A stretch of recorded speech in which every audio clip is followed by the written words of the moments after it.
First off, I would rate A New Hope.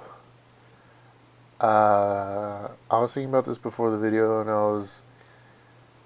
was thinking it was solid 7.5 maybe. I'm not sure.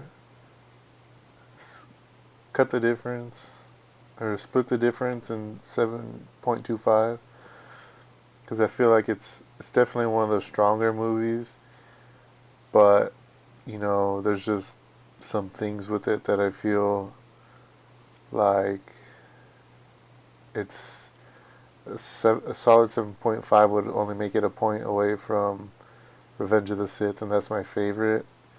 And I have other favorites in between those, so it would be hard to give this a solid 7.5. So I think 7.25 is definitely a good score. Now, the things I like about this movie is obviously it's the first Star Wars movie. Out of all the Star Wars movies, I feel like this one goes by the fastest. And I mean that you don't feel like you're sitting there just watching it, you know, because for most people, watching A New Hope was their first introduction. And so you're immersing yourself into that universe. And I feel that I catch myself every time watching this one that it goes by so fast. I feel like, it's the very beginning. You see C3PO and R2D2, and then you jump to Luke, and then he meets Obi-Wan, and then I feel like all of a sudden Obi-Wan's dying and becoming one with the Force.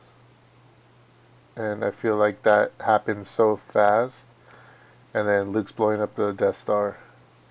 And I don't want to say it's a simple story, but there's not as much going on, I'd say, as compared to other Star Wars movies where they're going here, they're going there. This is happening, we're jumping from one planet to another. Um, but I like that about the movie. It's simple in its story. Um, they're on Tatooine, and then they go to space, and then that's pretty much like the only real locations on the movie if you think about it. They're either in space or on Tatooine. They go to, was it Yavin 4, where their base is at, and they're there for a short time. I feel like that adds so much character to the movie because you're really along for it. Um, there's different cuts of this movie. There's the original cut, and then there's at least two other cuts, I believe, that George Lucas edited things um, throughout the years. There's like the Blu-ray cut, which I believe is what is on Disney Plus, or at least the additions he added to this current cut that is on Disney Plus. I'm not a big fan of all the CGI stuff he added in to the movie. Um, there's the one scene when they're barely uh, arriving in Mos Eisley's little town, and there's a big, I don't know what kind of creature it is, but it walks across the whole front of the screen. It pretty much cuts everything out, and there's the stormtroopers that were naturally there from when they recorded and filmed that actual scene. So it's kind of weird. I feel like he was trying to fill empty space, but I don't think the empty space necessarily needed to be filled. So I just feel like it's so out of place. And then there's a scene where they're going back to the Millennium Falcon, and uh, Boba Fett is put into that scene.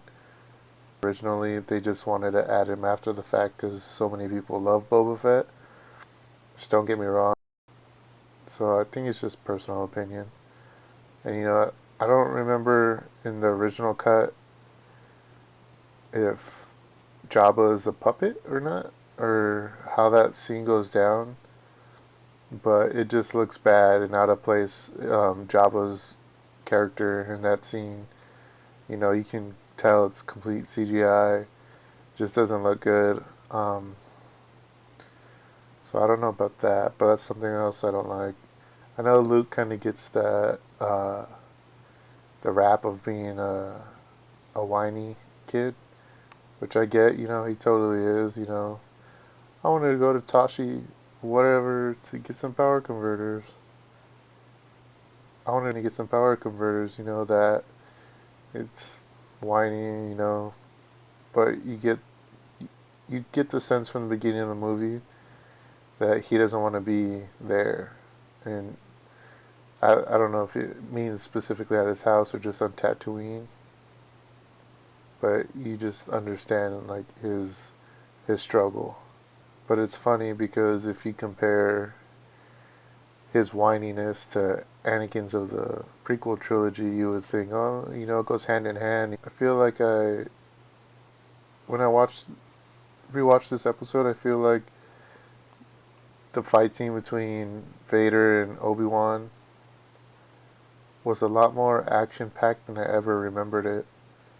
I don't mean like the big spins, flips, Obi-Wan spins, but I mean it was more aggressive than I remember.